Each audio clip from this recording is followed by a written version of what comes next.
Hi, I'm Maddie. Got a little sideshow called Historia through Backyard Politics, of course, because I probably can't do many things without my wife. But anyway, we're going to talk about things that we don't want to talk about that we experience every single day. Siemens, you've probably heard of them. You've used them at one point or another. Cell phones, advanced communications, transportation, medical equipment. They've been around a long time worldwide, worth billions of dollars. But where did they start? It's not going to be fun. So saddle up, boys and girls. This is kind of the things they build now. I don't know what this is. A flux capacitor or something. It's hard to say. But let's go back in time. 1918, Treaty of Versailles. Essentially, end of World War One. The rules were from the world to Germany. Hey man, no more bombs, no more big military. You got to run it through the rest of the world before you can do anything that you want to do. So you got to keep it low key. That went, it went on for a little bit. They kind of behaved to some degree.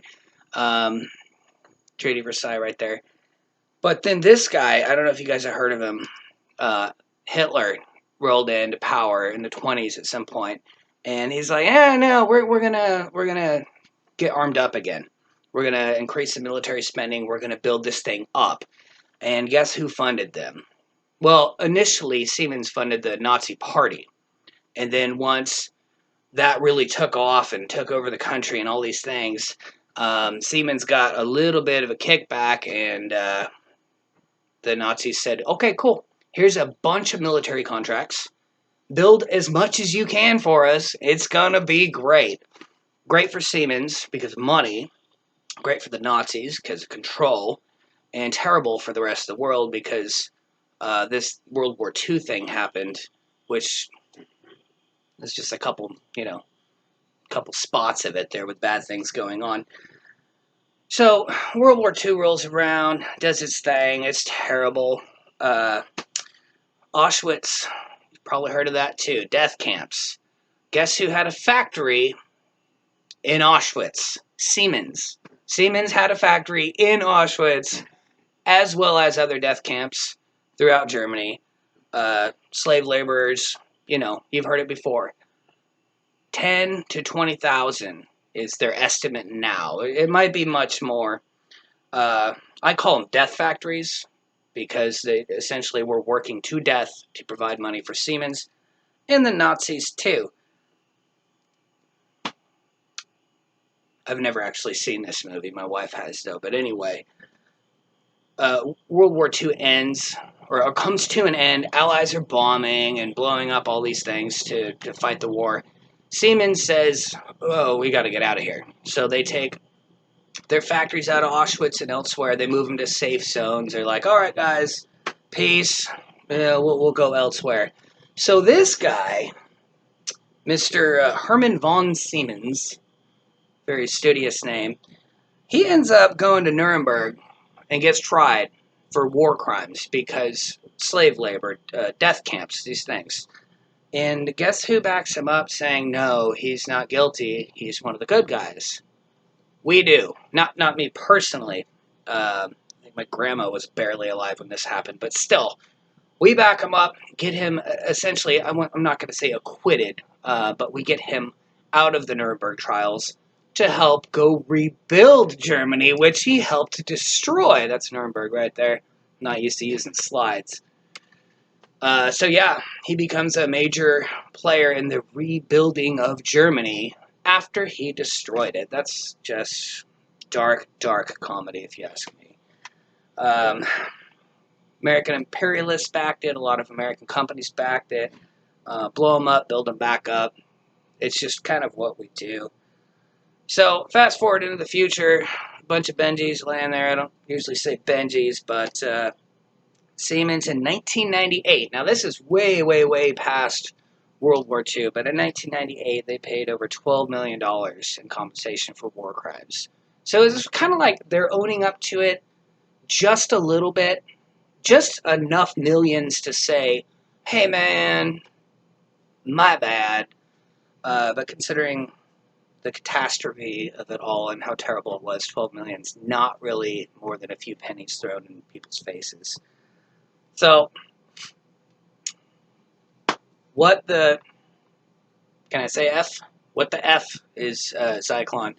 You think, like, you do something bad and then you learn from it. And so you learn from your mistakes, you become a better person, a better company in this case. And, you talk about your past and how you've progressed to become better. Siemens, not so much. They had, what year? It was 2002. They tried to trademark a new line of products that they were going to call Zyklon. And this seemed to be going okay, except what the F is Zyklon? Zyklon was actually, and I'm not laughing because it's funny, I'm laughing because it's dark and disgusting. Zyklon, back in the death camp days, was a gas, it's actually Zyklon B, was a gas they used in Auschwitz and elsewhere to murder, millions of people. So all these decades later, they want to name a new line of product, Zyklon. Kind of messed up, if you ask me. They end up not doing it in the end because of public outcry, but still pretty messed up that they even wanted to do it to begin with. That's another picture of death camps. Pretty sick.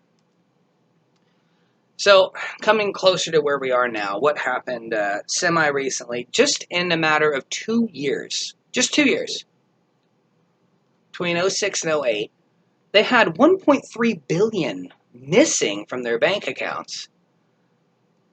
If $1.3 is missing from mine, I'm suspect. I'm a little worried, where did it go? I didn't buy that coffee, not that you can buy coffees that cheap, but that's really odd. That's a lot of money to just be gone. Just in 2 years, 5 of their top executives just resigned. Some of them with reason, some without, but it's pretty fishy when big wigs start hitting the road for little to no reason. The oil for food program in Iraq, that whole idea was kind of messed up to begin with, but they were investigated by the German government for abusing the program. Look into that more because there's a lot more detail to it. Just the program itself, but they abused it, and it was supposed to be a good thing. They made it not a good thing, which they're famous for. If you've been listening, you've kind of understood that.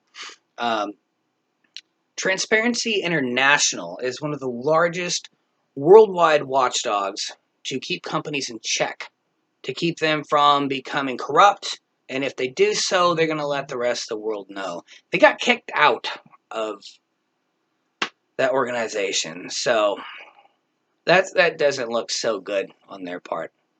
Great company, though. So that's pretty much it for the most part. Now, 2020, they're worth $150 billion. They have almost 500,000 international employees. And we're still buying their stuff and letting them build stuff like this. Pretty big building. That's about it. So, I'm Maddie, via Backyard Politics. This has been Hysteria. Not spelled like the word hysteria. I threw the word history and hysteria together because I think I'm really funny. Sometimes I am. Have a good night.